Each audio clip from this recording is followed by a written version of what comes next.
कृपा करके बाहर के पराजय का गुस्सा सदन में मत उतारना। मैं सभी माननीय सांसदों से आग्रह कर रहा हूं कि वो ज्यादा से ज्यादा तैयारी करके आएं।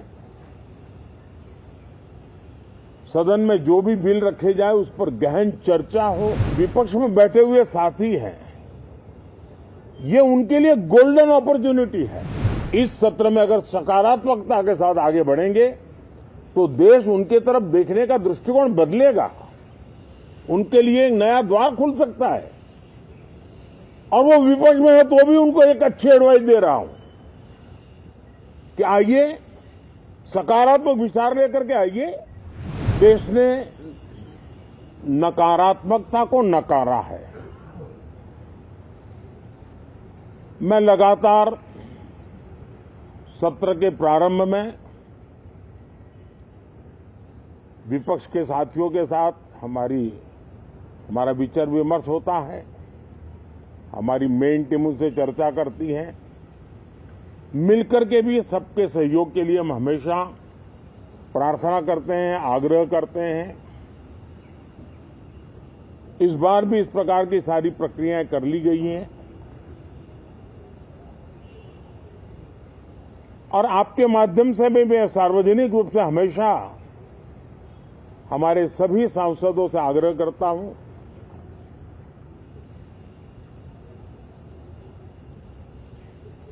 लोकतंत्र का ये मंदिर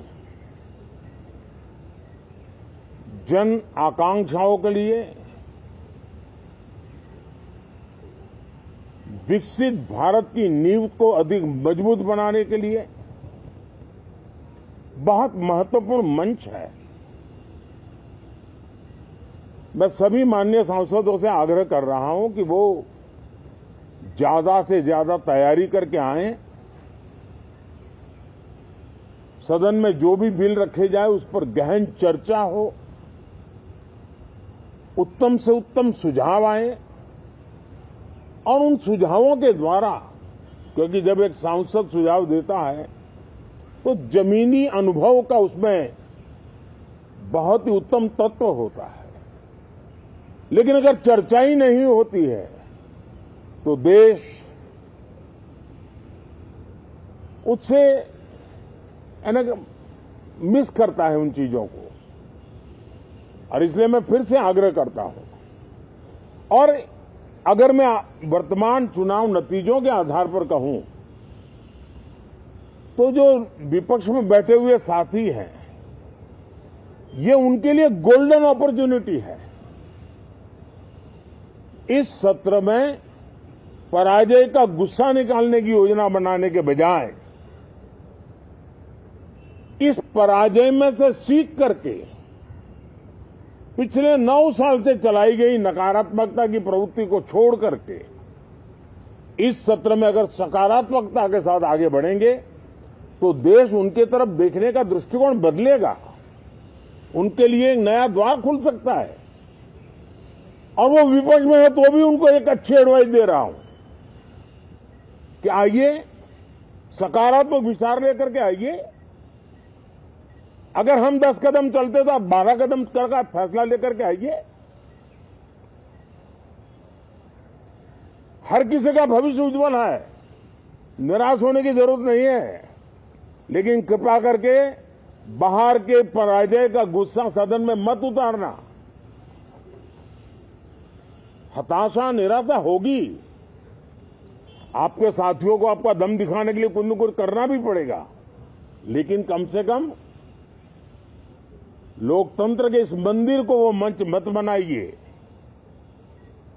और अभी भी मैं कहता हूं, मैं मेरे लंबे अनुभव के आधार पर कहता हूं कि थोड़ा सा अपना रुख बदलिए, विरोध के लिए विरोध का तरीका छोड़िए, देश हित में सकारात्मक चीजों का साथ दीजिए, अच्छी उसमें जो कमियां हो उसकी डिबेट कीजिए।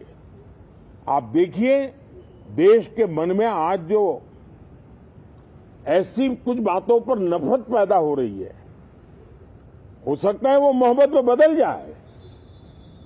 तो मौका है, ये मौका जाने मत दीजिए। और इसलिए हर बार मैं करबद्ध प्रार्थना करता रहा हूं कि सदन में सहयोग दीजिए। आज मैं राजनीतिक दृष्टिकोण से भी कहना चाहता हूं कि आपका भी भला इसमें है कि आप देश को सकारात्मकता का संदेश दें, आपकी छवि नफरत की और नकारात्मकता की बने, वो लोकतंत्र के लिए अच्छा नहीं है। लोकतंत्र में विपक्ष भी इतना ही महत्वपूर्ण है, उतना ही मूल्यवान है और उतना ही सामर्थ्यवान भी होना चाहिए।